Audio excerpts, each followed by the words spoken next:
This is part 5 of our knife making videos, and we're going to be working on the handle. So here we're just going to roughly mark out the basic shape of the handle on some nice wood. I found a nice piece of rosewood here from an old yard sale, from an old guy who was having a yard sale, who was retiring from woodworking. I was fortunate to find this. So I'm just going to rough it out on the bandsaw. Just get them so they're nice, so they're close. And then go over to the sander and just make them somewhat similar. At this point, they don't need to be exact, but similar. Get them close. See, I have 2 nice scales here. Then after I get that sort of profiled out, basically mark the holes.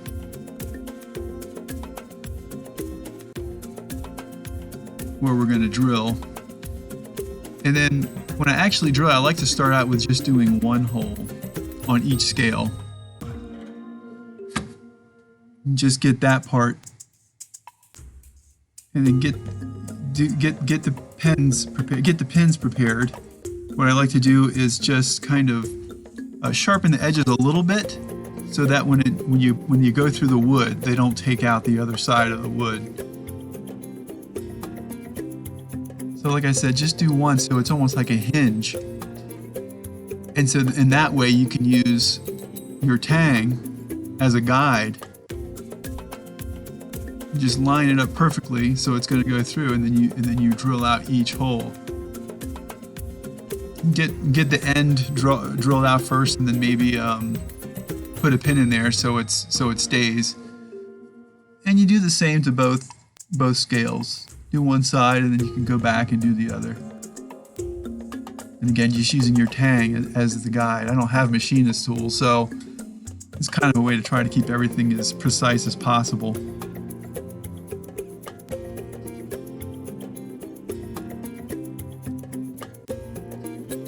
And then once you get the holes drilled, pin your scales together and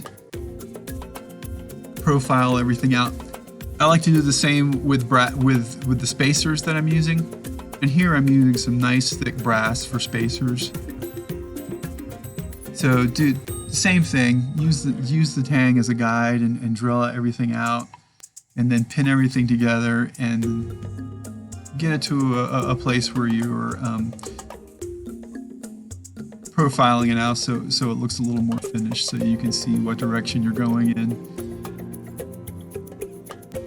And then before I glue or epoxy everything together, what I like to do is get the part of the handle closest to the blade and try to finish that first.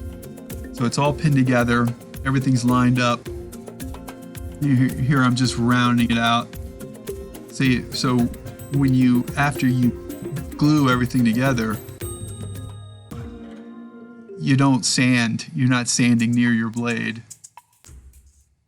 when you go to shape your handle out.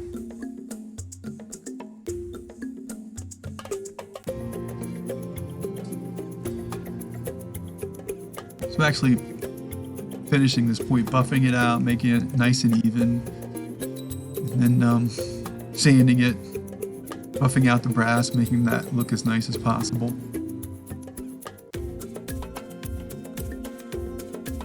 Some real pretty wood.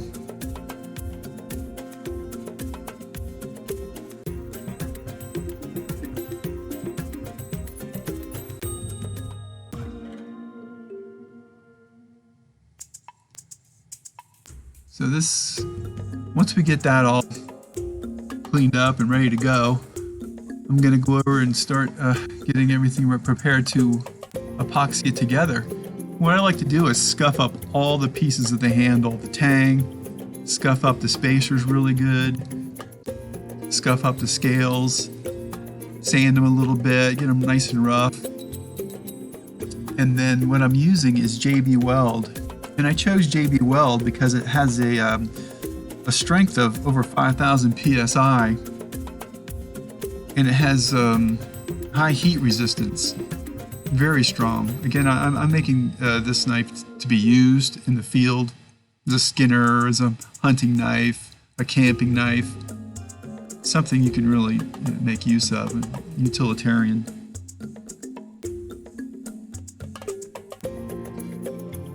I know some guys like to use just like clear epoxy because of the finish. And if when you're done assembling, you don't see any of this. You don't see any of this gray. So that's why I just thought I would just use the strongest stuff I could find. You know, there might be stuff out there that's stronger, but I was just reading the labels and this seemed to be the highest strength. If I was making a decorative knife, something just for wearing on your hip, I think maybe I would try some of the clear stuff. But again, you don't see this when it dries. When it's all sanded, it's virtually invisible.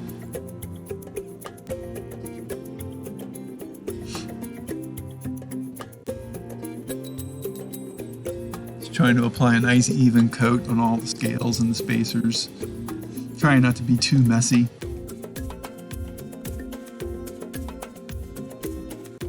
And once we get all the epoxy applied, I go ahead and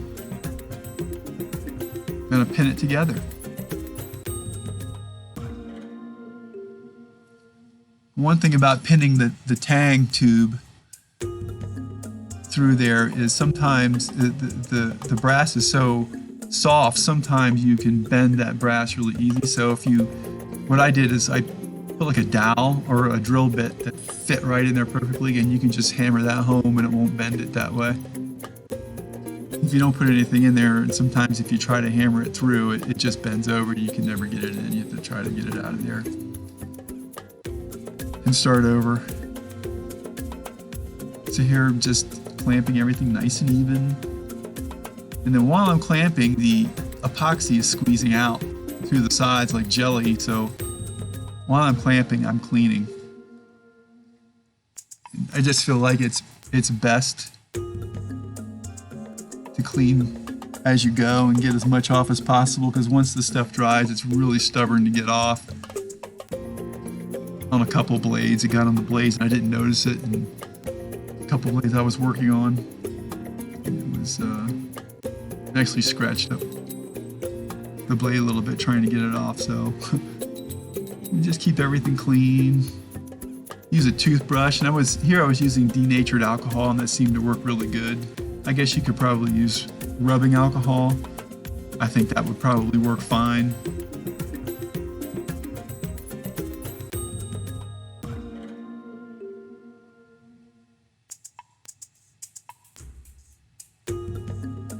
Using anything I can to just get rid of all that excess epoxy.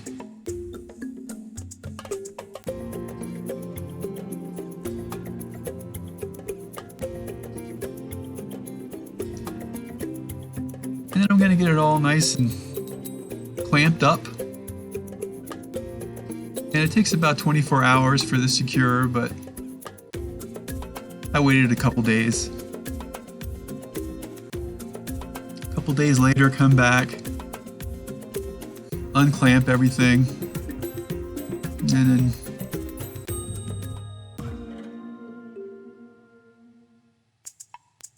it's really dry. Pretty much together. As you can see, that JB Weld is just very hard. It's almost like very hard plastic. And here, what I like to call it's just a basic sort of sandwich. Got your scales, your spacers, your tang, pins are in. So I'm going to go over to the grinder and smooth down the sides of the handle. Just smooth the pins down.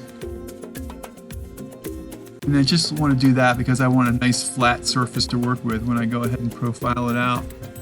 And as I'm profiling, I'm just bringing that sandpaper up to the tang I don't want to overdo it. Just enough to scuff it where you see that you're hitting the tang and you're not like taking off inside. You're not changing the profile.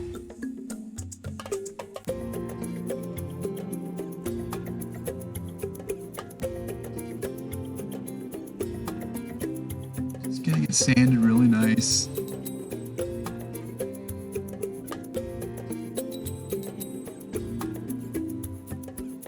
So as you can see, the scales closest to the blade have already been done, so you don't have to mess with that. It's already there, where it needs to be.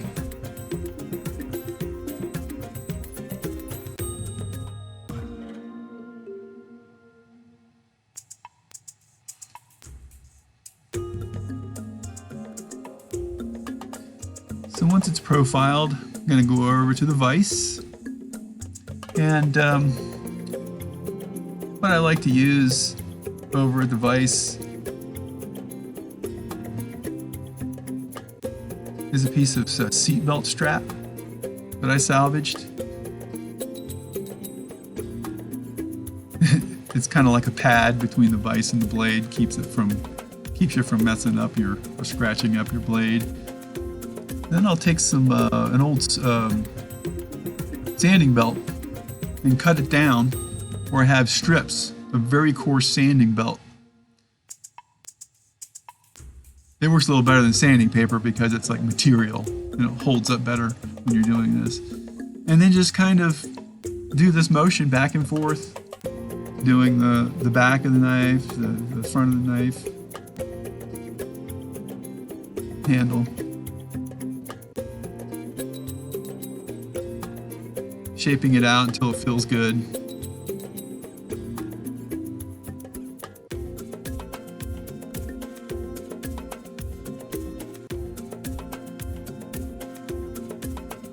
And back and forth until it's nice and even.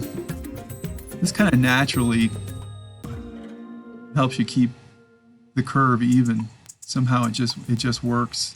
If you do the same amount on each side. Do the same with the pommel. Try to shape that pommel in a way that you like.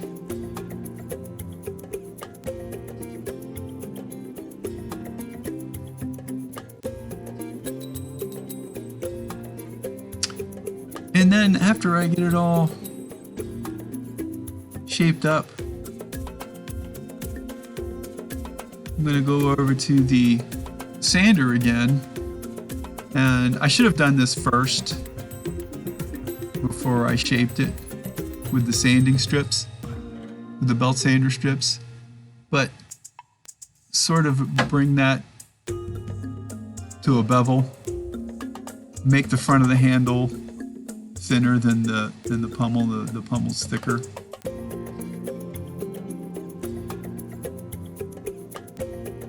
So it just kind of it fits in your hand really nice. You can hold it nice and tight, close to the handle. I mean, close to the blade.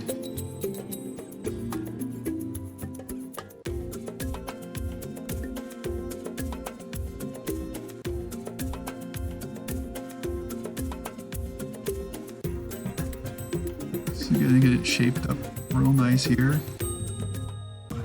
Try to get out most of all the heavy scratches. And then get some 3M sanding blocks in the different grit, coarse, medium, and fine. And man, these just work great. Get out all those heavy scratches first, and then you can take it down and do a real nice finish on the wood.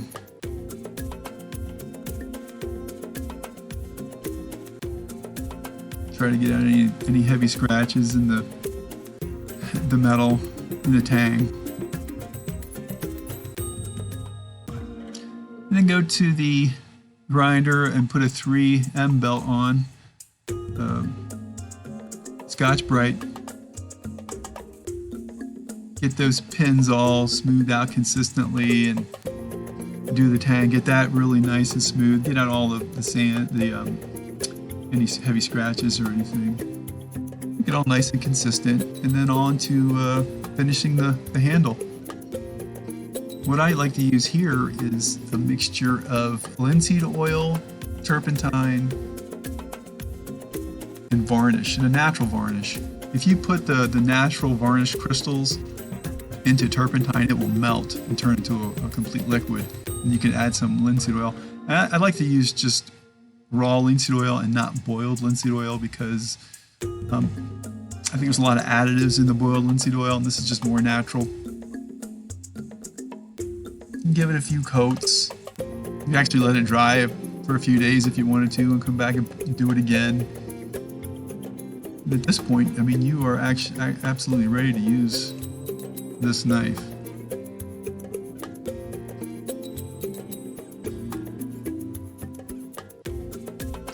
We're going to go on to the next video. Is going to be about making a leather sheath.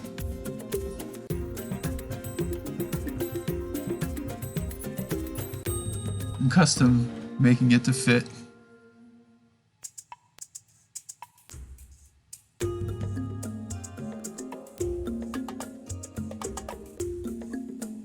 And I want to ask you to subscribe. Just let everybody know we do other videos about other subjects. I'm a tattoo artist here in Sedona, Arizona. So we do videos about tattooing. I'm going to do videos about painting. Also a painter, and the knife making videos.